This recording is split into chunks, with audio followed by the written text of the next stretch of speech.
I muted myself on accident, but thanks for jumping on this live wherever you're watching, whether it be Facebook or YouTube. My name is Brandon Blankship with Keller Williams Properties, and today we're going to talk about the Western Suburbs housing market and what it's kind of doing right now. I know everyone's seeing on social media, internet, everywhere that the craziness, the madness is going on because rates are flying, houses are flying off the market with like 20 plus offers.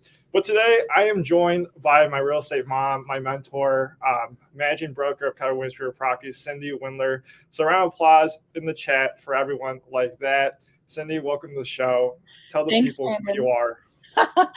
Well, my name is Cindy Windeler. I'm not his real estate mom. I am a partner at Keller Williams and also work as one of the managing brokers, but the designated managing broker. But yeah, the market is crazy. So I'm excited to talk about it with you, Brandon. Awesome. Can you tell the people how long you've been in the business? Well, I started back in 1991 when I was in college as an agent assistant, but I got my license back in 2005 full-time and have been working ever since. So I'm a full-time agent. Awesome. So Cindy and I, we do a lot of business here in the Western Suburbs, right? We've been raised in the Glen and Wheaton area. We've grown up here our whole lives. We're Glenbar South alumni. I went to Briar Glen, Glencrest, Glenbar South, graduated from COD and Northern Illinois University. And we live local to the area. So if anyone knows the real estate market like this in Glen and Wheaton, the surrounding Western burbs, it's us. And, if you want to work with us, you get the best of both worlds. You get the new school, old school approach. But that's not what we're here. We're going to talk about kind of what's happening in the market and everything like that. So, Cindy, to start off, what are we seeing right now in the Western Suburbs housing market? Well, we're definitely seeing it's a seller's market. I mean, of course, there's barely any homes on the market available for buyers to buy in all price ranges. It used to be just the lower end, were the hard ones to get. And now even the upper ranges, the $1 million mark, they're also very hard to find. So it's definitely a seller's market and buyers are getting a little frustrated, but hopefully we're here to help. So I'm going to share something on my screen for everyone, and this kind of talks about sales absorption, and it's a 6-month rolling calendar for every single week for Glen Ellyn. So if you see for January 24th, 2022, we had 45 properties for sale with 5 under contract. And if you go past 6 months, back to August 16th, 2021, towards the end of summer, you can see that there were 167 properties for sale with only 11 homes under contract. So if you just put that into perspective, that is absolute insanity. So I run around with a lot of buyers in the market right now. And, we're looking in that Glen Ellyn, Wheaton, Naperville areas. And it's pretty crazy, especially when you're looking between 250 and 450. Like, it's honestly madness going on. And even in the 650K range, Cindy, I know you work with, multiple buyers and multiple different price points. But, when you're shopping around with your buyers, trying to navigate them through probably, if not historically, the craziest market in the world when it comes to buying a house. And kudos to everyone that's purchased a home, since the pandemic started. It's an incredible accomplishment for sure. But what are you seeing in the different price points right now in the market when you're shopping around with your buyers? Well, what I see is we have to have that discussion with buyers that, are you willing to do work?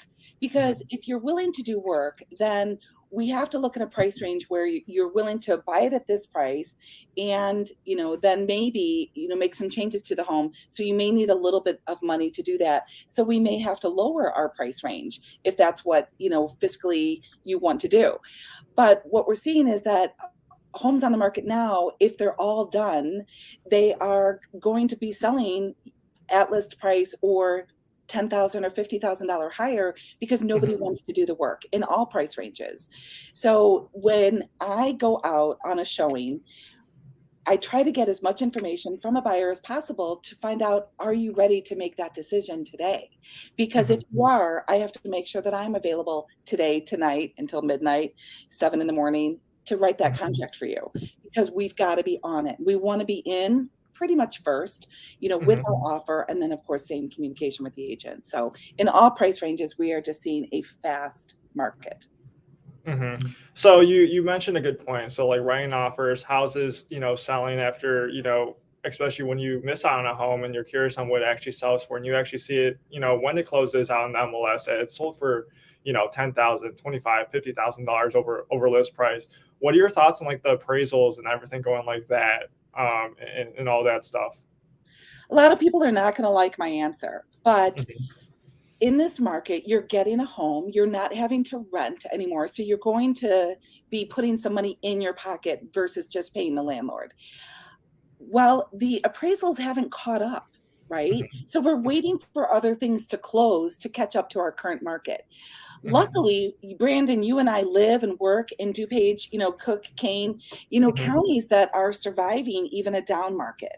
Mhm. So if somebody pays 10 to 15,000 over an appraised price, the interest rates are so low that it offsets it. Yes, it's Mhm. a high market and they're paying, a high price. But if you look at our market and our real estate across the country, paying $450,000 for a house, and getting in a beautiful neighborhood is a value. Mhm. And maybe paying 470 for it with our interest rates being 4% Mhm. isn't making that much of a difference in our payment. So you figure if the interest rates are 4%, it's $4 per thousand.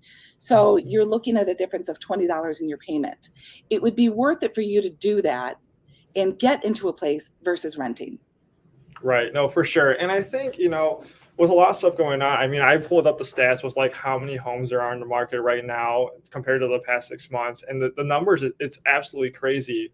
I know I talked to a lot of sellers on the daily, and I know Cindy, you talked to a lot of sellers as well. But what are the conversations that you're having with these sellers that aren't putting their house on the market where you thought they were, where they had thoughts of to put, 2 years ago? Last year, but things are changing. So what are the conversations that you're having with your sellers right now that aren't on the market, but they're kind of like thinking about it, and but they're just not ready yet?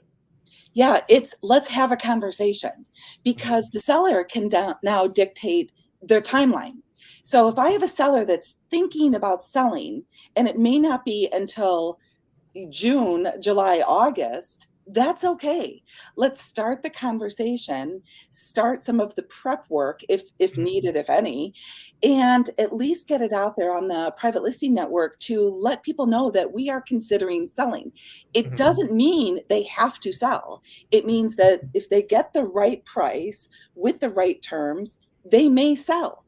Mhm. But let's just have the conversation and see what that looks like, because then, of course, we want to talk about where they're going to go. But Mhm. even if they're going to be selling in 2 to 3 years, Mhm. let's start the conversation now because it'll help them navigate through this crazy market. For sure. And personally for me, I work with a lot of young professionals that currently own their first home and they want to upsize to their next home. And the biggest challenge that I'm seeing is that, they need to sell first before they can purchase their next home, but that next home isn't even on the market yet. So it's really interesting just being able to like navigate those conversations and with those clients of ours. And I think we had a class on talking about and just like a mastermind talking about reverse contingencies. So do you want to kind of explain what a reverse contingency is to, the people that want to sell or they need to sell first to buy something and, they know that their home's going to go off the shelves in 2 days, but they're worried about going homeless. Yeah, for sure. So let's say I live in Donata, okay, which is a great subdivision in Wheaton, Illinois. I live in Donata and my house is roughly around 700,000 and I really would like to start the conversation of downsizing. Mhm. What I would say to them is let's go ahead and get it on the private market or even on the MLS and offer to the buyer, listen, we would like to sell and we will come to terms of a price, but the closing date will be contingent on us finding a place to go. So Mhm. again, as a seller, I'm dictating the terms. And it gives the seller who is downsizing, number one, they already know what they're going to get now Right. after we do the net sheet and everything. And number two, it gives them time to then close. So Mhm. instead of closing in 30 to 60 days, let's put on there that we're not going to close until the end of August. Right. Now, would a buyer do that? Yes, they would for the right price and Mhm. for the right house. Mhm. And people don't think that that's even fathomable. Well, it is because nobody wants to be homeless. So the Mhm. buyer that is trying to upgrade doesn't want to be homeless, and the buyer or the seller that wants to downgrade, or downsize, I should say, does not want to be homeless. Could we even arrange a house swap? Mhm. Yes. The thing about you, Brandon, what I love working with you is that number one, we don't work as dual agents. So I Mhm. only work for the seller or the buyer. We don't work Mhm. with both. And number two, we can help people navigate through that. Logistics is my passion. I love it. There Mhm. is no problem that we can't solve. And that's truly how I feel. Like Mhm. when somebody gives me a problem, I love to try and solve it. It's just my Mhm. nature. So yeah, Mhm. the reverse contingency can be extremely beneficial to a seller. No, for sure. And I really think we're going to see a lot more of that in the next upcoming months. Something that I'm seeing a ton is that sellers, like you said, sellers dictate this market right now. And there's a lot of sellers putting their house on the market right now. And they're literally asking for a May closing date, a June closing date, a 30-day closing date with a 60-day rent back. Yeah. And they're getting it, no problem. They're getting it multiple times. They're getting multiple offers. They're getting it. And you know Um, what else, Brandon? They right. don't have to take down that wallpaper. Exactly. They don't have to change out that light fixture or change out that faucet because Right. buyers understand that that's just cosmetic. Right, for sure. And I think the conversations that I have, and I think you can relate to it too, is like in this market right now, is like obviously, your house is going to sell, but I think the conversation really is how much can we get you and what kind of terms can we get you? Because I think that's what's really separating, different real estate agents, everyone, it just really matters who you work with. I think at this point right now, just help you navigate through the whole process and who's going to help get creative and everything like that to ultimately get you to your end goal. And then, so following up to that, what are your predictions for the housing market in the next upcoming months or for the rest of the year? I love this question. Of course, it always depends what price range, but I still predict that it is going to stay a seller's market in this area for a while. I don't think our prices are going to go up any further, but they're not going to drop. I think they're just going to stay steady across the board, which is great for our sellers. And there is still going to be less inventory than normal. So Mhm. when you talk about, a month's supply of Mhm. home on the market, where if nothing came on the market as of today, no more homes came on the market, and it only took maybe a month to sell all of our current inventory, Mhm. that is a seller's market. So anything below 4 months is a seller's market. So sellers, it is your time, but buyers, it is your time also. It's like free money out there. Still, the Mhm. interest rates went up a tad, I think like 3.83, but we are still looking at very low interest rates, a very good time to buy, and it's competitive. And then, of course, you get with a great lender, which Brandon and I have a great lender, great lenders out there Mhm. available for people to talk to. Mhm. No, for sure. And I agree. I think right now is that we really see, the supply and demand thing, right? I think I posted earlier today is that there's 88 single family homes for sale in Naperville, and Naperville's population is right under 150,000 people. It's crazy. So And when you think of it like that, that is absolutely insane. And Glen Allen's the same thing, and Wheaton's the same thing, and a lot of the surrounding suburbs is the same exact thing. mhm. So with people, saying that like, oh, something has to give. I mean, really, we're so below that 4 month supply of inventory. I believe in a lot of suburbs we're significantly under 1 month supply of inventory. We're at like Mhm. 0.5, 0.6, 0.7. So it's pretty crazy. I think it's going to be competitive for the next year, 2 years, honestly. What do you think about that? I agree. I mean, I agree. I think that we have buyers out there, some of them looking for something very specific. Hmm. And, we're going to have to do whatever it takes to find that home, Hmm. because I don't know that it's just going to pop up in the next 2 to 3 years. I do Hmm. still think next year it's still going to be low inventory. Why? Hmm. Well, a couple reasons. For people that are downsizing, a lot of people would like a ranch. And Right. unfortunately, a lot of our towns are landlocked. They're Hmm. not building ranches fast enough. Hmm. There's also a ton of apartments around here, and the apartment prices have skyrocketed up, and people are like, I'm done. So they want to buy, and there's just not Hmm. enough homes, to look for, to buy. So I Hmm. do feel like even in the next 2 to 3 years, it's still going to be a good market to sell, but let's have the conversation now. Hmm. Brandon, I was telling you, I have a couple clients that are looking for people, specific homes. And I Hmm. recently did a mailing, about a $2,000 mailing to a couple different neighborhoods in Naperville and Right. Wheaton. And I'm getting calls, and the calls are excellent calls. It's people that are thinking about it and they're curious about the market. There's no pressure from me. I'm not, there to, put pressure on them. It's to have a conversation. So I think that is the best thing a seller can do right now, is find out where they would be at in the sales market. For sure. And that definitely leads to the next question of what should you be doing right now if you are considering jumping into the market as either a buyer or seller? And right, it is just a conversation. And for me, in my opinion, I don't shy away from the competition. So I totally, recommend that you interview multiple brokers at the end of the day who fits one, not just your personality, but they can actually achieve your goals.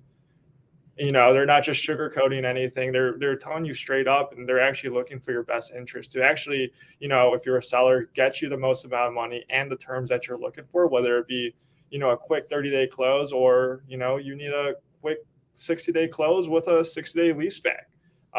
Everyone's situation is different. And if you're a buyer in this market, it's really just aligning yourself with a great team, especially not just this year, but for the years to come. Because like I said, we are totally significantly down in inventory. And, if one home pops up, there's probably 10 to 20 offers on it right now, especially depending on the price range that you're looking at. But yeah, Cindy, what are your thoughts that, whether if you're a buyer or seller or considering it in this market in 2022, what do you think should be happening right now? What should they be doing? Well, like you said, it's getting with a great agent. And I'm not trying to toot our horns, but this is why I love talking to you, Brandon. Obviously there's a little bit of an age difference, but it is experience that has helped me navigate through the market. I mean, there's definitely tricks up the sleeve that we have as a buyer's agent, where I think we have a better advantage to get a home for a buyer. I do. I know the contract inside and out. The other thing is our vendors. Not only when working with us do you get us, but you get our circle. And my circle is really important to me. So you get our home inspectors, you get our attorneys, you get our lenders, you get our electricians, our plumbers, our people. And those are near and dear to my heart because I've worked hard for those relationships. And as a seller, the same thing. I can give you 3 different painters. What level of painter do you want? Right. Do you want somebody that's going to just paint if you feel you need painting? Right now you probably don't. But the vendors come with us, and I think that's part of the advantage of working with someone that works pretty much 24/7 in the business, is that our team is part of us. So, and we're not alone. As a buyer's agent, I just introduced you to a fabulous buyer last night because I said, what if I'm not available? I want to make sure that I have backup. So anybody looking for a buyer agent out there needs to make sure that they have a great team, because I need Brandon. If I'm not available tonight because I'm on live on Facebook, Brandon better be there to back me up. Right. Right. No, for sure. And I think, you said it too. I think relationships really matter right now, because what I'm noticing right now is that the conversation, if I'm representing buyers, if I'm looking at Wheaton, Glen, Naperville, I'm having conversation with the same agents all the time. So those agents already know me on a first name basis. And if I'm on the list side, I'm typically talking to the same agents all the time. And just being able to have those relationships, you can really figure out okay, what's coming on the private listing network, right? They're sharing, we have buyers, we have people that are working with us, and our buyers and our clients understand that, saying hey, they know we're doing everything that we can do for them right now in this tough market. We're trying to get creative and looking for that inventory. Cindy's out here paying out $2,000 postcards just to find something for her buyers. And the thing with me and Cindy, we never do dual agency. And for those of you guys that don't know what dual agency is that, let's say I'm representing a seller, and someone knocks on a door or gives me a ring on my side and says, hey, Brandon, can you write us an offer for that home? So I'm representing the seller and the buyer at that point. At the end of the day, who am I working for? Myself. Yeah, your pocket. And at the end of the day, I sign to work for you exclusively. And I take pride in the negotiation aspect of it. I can't negotiate at the highest level if I'm representing both sides of the party, because it's not fair, right?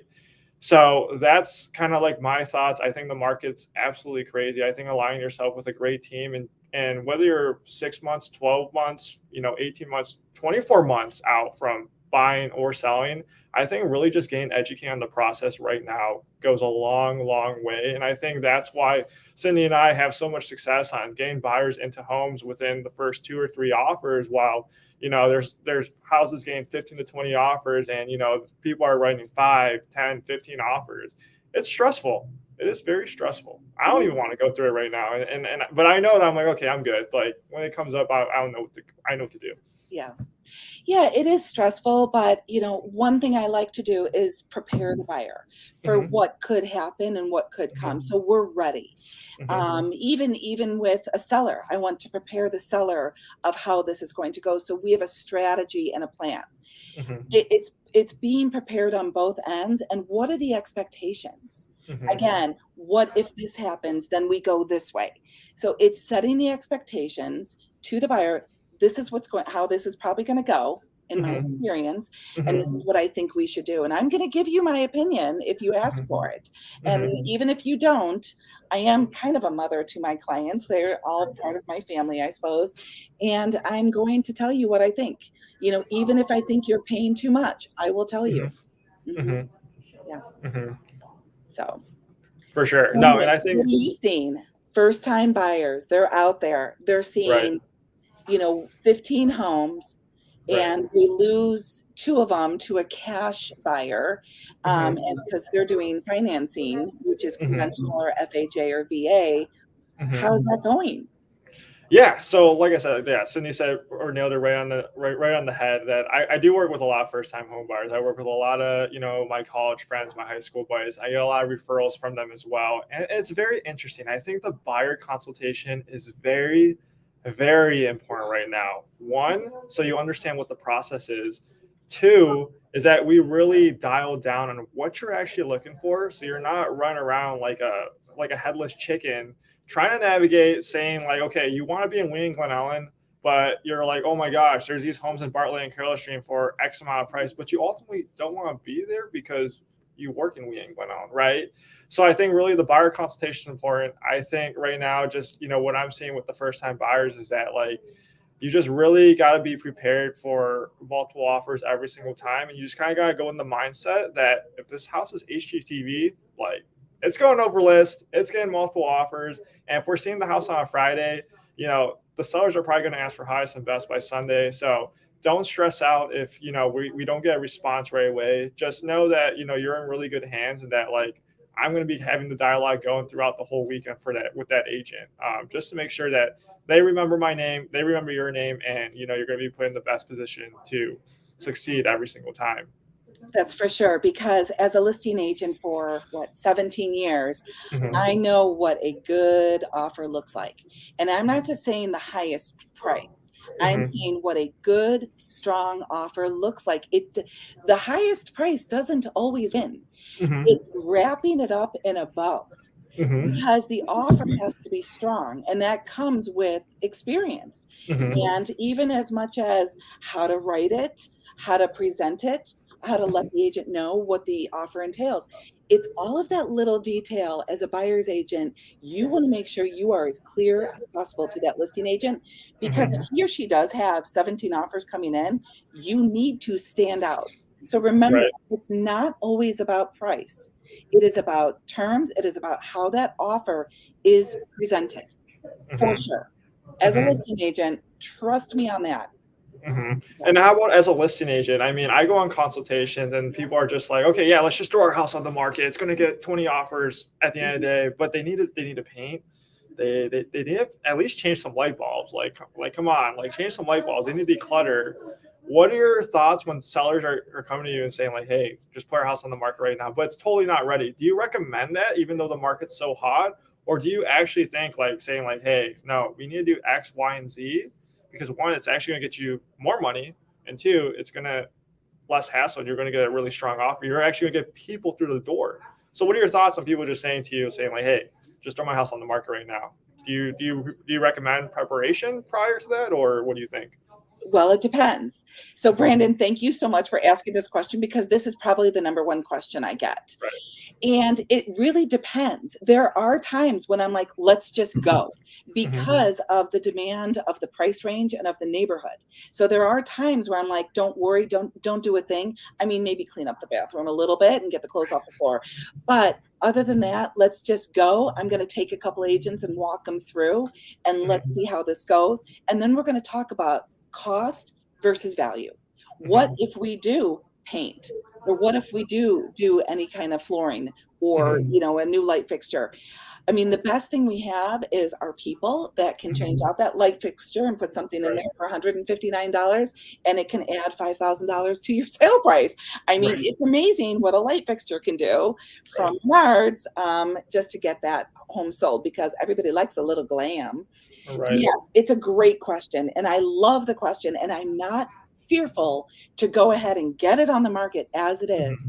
But it might start with the private listing network first, having a couple agents walk through who I know have buyers who've already contacted me, especially, in this area. I get a lot of calls from agents. Cindy, do you have anything? Cindy, do you have anything? So I may call up, some of those agents, put it on the private listing network and walk them through and see if we get offers. What are your thoughts, or what are your recommendations to a seller on kind of like little things that they can do for like their biggest return on investment, in your opinion? Paint and flooring. I mean, if somebody does paint, like they paint their house and it costs them $5,000, not only do I think that they will get back at least 100%, they could get back 400%, maybe even more. So will somebody hand them a check for $20,000? No, but we will see it in their sale price. Paint and flooring are the number one items to do, because then it's just cosmetic. I mean, if I want to redo a bathroom, I can go to Home Depot, go to the clearance aisle and grab a cute little vanity and a cute little mirror. I can paint the cabinets in the kitchen. I can, dress up the countertop using a laminate counter from Home Depot to get me through until I can afford the quartz. So again, paint and flooring is the number one thing I would always recommend doing, and keeping it clean, because even if it's dated, as long as it's clean, it will sell.